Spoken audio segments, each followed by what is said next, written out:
મિત્રો, આજે હું તમારી સાથે શેર કરીશ ડાયાબિટીસ અને ડાયટ કરતા લોકો માટે બેસ્ટ, પચવામાં સહેલા અને આરોગ્ય માટે ઉત્તમ એવા દૂધી જુવારના ઢોકળા. આપણે હંમેશા દાળ ચોખા પલાળીને ઢોકળા બનાવતા હોઈએ, પણ આજના ઢોકળા સાવ નવી રીતે બનશે, જે આરોગ્ય માટે તો ખૂબ જ ફાયદાકારક છે. તો ચાલો ઝડપથી રીત જોઈ લઈએ. તો સૌથી પહેલાં આપણે અહીંયા 1 કપ ભરી અને જુવારનો લોટ લઈશું. અહીંયા જુવારનો લોટ આપણે જે સિમ્પલ રોટલા કરવા માટે દળાવતા હોઈએ એ જ લેવાનો છે, કોઈ જાડો કે ઝીણો લોટ લેવાનો નથી. હવે જુવારના લોટને આપણે એક મિક્સિંગ બાઉલમાં ટ્રાન્સફર કરી દઈએ. ત્યાર પછી આપણે સૂજી લઈશું, એટલે કે રવાનો જે મોટો દાણો આવે છે એ લેવાનો છે, અને 2 ચમચી જેટલી સૂજી આપણે જુવારના લોટમાં ઉમેરી દઈએ. આ રીતે થોડી સૂજી ઉમેરી દેવાથી ઢોકળાનું બાઇન્ડિંગ ખૂબ સરસ આવે છે, ઢોકળા એકદમ સરસ ફરસા બને છે અને જાળીદાર પણ બને છે. અને હવે 1 ચમચી જેટલો ચણાનો લોટ ઉમેરી દઈશું. તમે ચણાના લોટને સ્કીપ કરી માત્ર જુવારના લોટમાં સૂજી ઉમેરીને પણ બનાવી શકો છો. હવે આ બધી જ વસ્તુને આપણે સરસ રીતે મિક્સ કરી લઈએ. હવે આજે ઢોકળા બનાવવા માટે મેં આ કપનું માપ સેટ કરેલું છે. તો જે કપના માપથી આપણે જુવારનો લોટ લીધેલો છે એ જ કપના માપથી આપણે છાશ લઈશું. છાશ બહુ ખાટી પણ નહીં, સાવ મોળી પણ નહીં, એવી મીડિયમ ખટાશવાળી લીધી છે અને થોડી ઘાટી હોય એવી લીધેલી છે. અહીંયા તમે છાશની જગ્યાએ દહીંનો પણ ઉપયોગ કરી શકો છો. જો દહીં ઉમેરો તો એકદમ સરસ ફેંટીને ઉમેરવાનું, અને ત્યાર પછી જરૂરિયાત મુજબ પાણી ઉમેરી બેટરની કન્સિસ્ટન્સીને બેલેન્સ કરી લેવાની. છાશને આપણે થોડી થોડી કરીને ઉમેરવાની છે, જેથી બેટર એકસાથે ઢીલું ન થઈ જાય. તો જુઓ, અહીંયા આપણે ટોટલ 1 કપ જેટલી ઘાટી છાશ ઉમેરી છે, પણ બેટર હજી આપણને થોડું સૂકું અને કોરું લાગે છે. તો ફરી જેટલી આપણે છાશ લીધી છે એટલું આપણે હવે પાણી લઈશું. જુઓ, અહીંયા હવે જે બેટરની કન્સિસ્ટન્સી બની છે એ અત્યારે બિલકુલ પરફેક્ટ છે. આ રીતે ચમચીમાંથી લોટ નીચે પાડતા એ ઝડપથી નીચે પડતો નથી, એટલે કે બહુ ઘાટું પણ નથી અને સાવ પતલું પણ નથી, એવું બેટર બનાવીને તૈયાર કર્યું છે. અને આપણે જે 1 કપ પાણી લીધેલું એમાંથી હજી અડધો કપ જેટલું પાણી વધ્યું છે, એટલે કે બેટર બનાવવા માટે ટોટલ 1 કપ જેટલી ઘાટી છાશ અને અડધા કપ જેટલું પાણી લાગ્યું છે. બાકીનું વધેલું પાણી આપણે સાઈડ પર મૂકીશું અને ફરી જ્યારે પણ બેટરની કન્સિસ્ટન્સીને બેલેન્સ કરવાની થશે ત્યારે એમાંથી ઉપયોગમાં લઈશું, જેથી પાણી કેટલું ઉમેરવાનું છે એનો પણ તમને પરફેક્ટ ખ્યાલ આવી જશે. હવે આ રીતે એકદમ સરસ રીતે બેટર બનીને તૈયાર થાય ત્યાર પછી બેટરને ઢાંકી અને 4 થી 5 મિનિટ માટે રેસ્ટ થવા મૂકવાનું છે, જેથી આપણે એના અંદર જે સૂજી ઉમેરી છે, ચણાનો લોટ ઉમેરેલો છે એ સારી રીતે ફૂલી જાય. અને જુવારના લોટને પણ ફૂલવા માટે થોડું પાણી જોઈએ. તો આ ત્રણેય વસ્તુ સરસ રીતે તૈયાર થઈ જશે. હવે જ્યાં સુધીમાં બેટર રેસ્ટ થાય છે ત્યાં સુધીમાં આપણે આગળની તૈયારી કરીશું. તો અહીંયા મેં એકદમ સરસ કૂણી માખણ જેવી દૂધી લીધી છે. વજન પ્રમાણે જોઈએ તો અંદાજે 300 ગ્રામ જેટલું વજન થશે. તો આજે ઢોકળા બનાવવા માટે આપણે આમાંથી અડધી દૂધીની જરૂર પડશે. તો દૂધીને વચ્ચેથી આ રીતે સમારીને અલગ કરી લઈએ, અને જે ભાગને આપણે ઢોકળામાં ઉમેરવો હોય એ ભાગની ઉપરની છાલને ઉતારી લઈએ.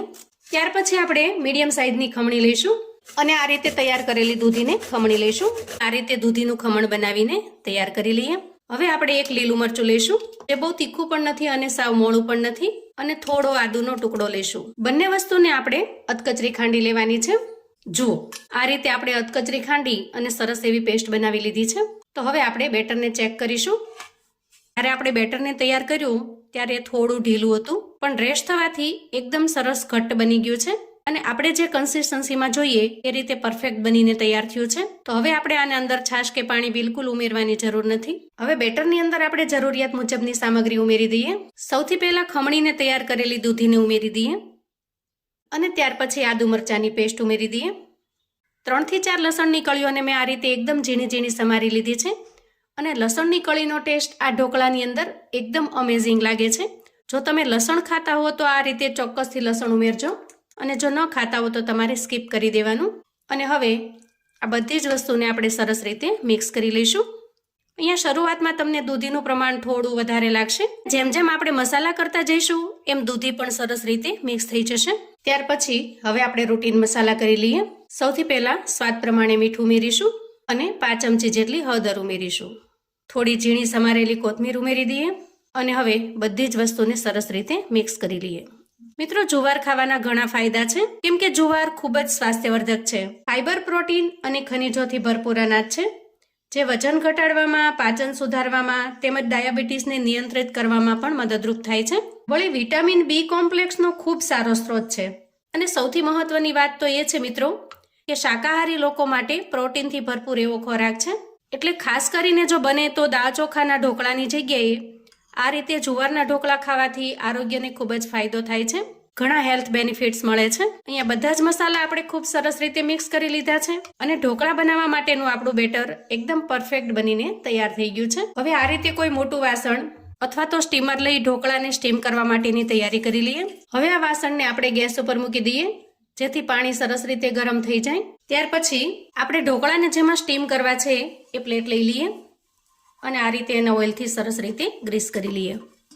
હવે ફરી આપણે બેટર લઈશું અને બેટરમાં 1 ચમચી જેટલું કુકિંગ ઓઇલ ઉમેરીશું. ખાસ કરીને જો શીંગતેલ હોય તો શીંગતેલ ઉમેરવાનું. એનાથી ઢોકળાનો ટેસ્ટ ખૂબ જ સરસ બનશે અને તેલને પણ સરસ રીતે મિક્સ કરી લઈએ. ત્યાર પછી આપણે 1 ચમચી જેટલો ઈનો ફ્રૂટ સોલ્ટ લઈશું અને એને બેટરમાં ઉમેરી દઈએ. ત્યાર પછી થોડું પાણી નાખી ઈનોને એક્ટિવેટ કરી લઈએ અને એકદમ હળવા હાથે ઉપરથી નીચેની તરફ સરસ રીતે મિક્સ કરી લઈએ. આ સમયે આપણે ઓઇલથી ગ્રીસ કરેલી પ્લેટ લઈશું અને બેટરને એમાં ટ્રાન્સફર કરીશું. હવે આ રીતે ટેપ ટેપ કરી મિશ્રણને એક સરખું કરી લઈએ. જુઓ અહીંયા ગેસ ઉપર આપણે જે અગાઉથી પાણી ગરમ કરવા મૂક્યું છે એ પણ સરસ રીતે ગરમ થઈ ગયું છે. તો એ સમયે આપણે પ્લેટને સેટ કરી દઈએ. ગેસની ફ્લેમને મીડિયમ ટુ હાઈ રાખી 10 થી 12 મિનિટ સુધી સરસ રીતે સ્ટીમ કરી લઈએ. હવે અંદાજે 10 થી 12 મિનિટ પછી આપણે ઢાંકણ ખોલીને ચેક કરીશું. વાહ, જુઓ એકદમ સરસ રીતે સ્ટીમ થઈ ગયા છે. ગેસની ફ્લેમને આપણે અત્યારે અહીંયા બંધ કરીશું અને ઢોકળાને ટૂથપીકની મદદથી ચેક કરી લઈએ. ટૂથપીક એકદમ સરસ ક્લીન બહાર આવે છે, મતલબ કે ઢોકળા ખૂબ સરસ રીતે સ્ટીમ થઈ ગયા છે, બિલકુલ ચોંટતું નથી. હવે આપણે આ પ્લેટને બહાર કાઢી લઈશું અને થોડી વાર માટે ઠંડી થવા દઈશું. હવે અહીંયા પ્લેટ એકદમ સરસ ઠંડી થઈ ગઈ છે. તો હવે પીસ કરી લઈએ.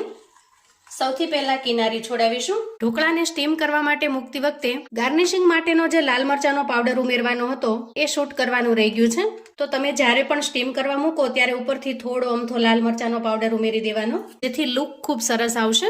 હવે આ ઢોકળાને તમે ઉપરથી વઘાર ઉમેરીને પણ ખાઈ શકો છો અથવા તો વઘારીને પણ ખાઈ શકો છો અથવા તો સિમ્પલ. જો તમે ડાયટિંગ પર છો તો વજન ઘટાડવા માંગો છો, ઓઇલ ફ્રી ખાવાનું પસંદ કરો છો તો આ રીતે સિમ્પલ પણ તમે આ ઢોકળાને એન્જોય કરી શકો છો. કોઈ પણ ચટણી સાથે એકદમ સરસ લાજવાબ લાગે છે. પણ તમારે વધારે ટેસ્ટી ખાવું હોય તો થોડો રાઈ જીરુંનો વઘાર કરી આના ઉપર સ્પ્રિંકલ કરી દેવાનો. અને જો તમારે વઘાર ન કરવો હોય તો તમે સીધા તેલની સાથે પણ ખાઈ શકો છો.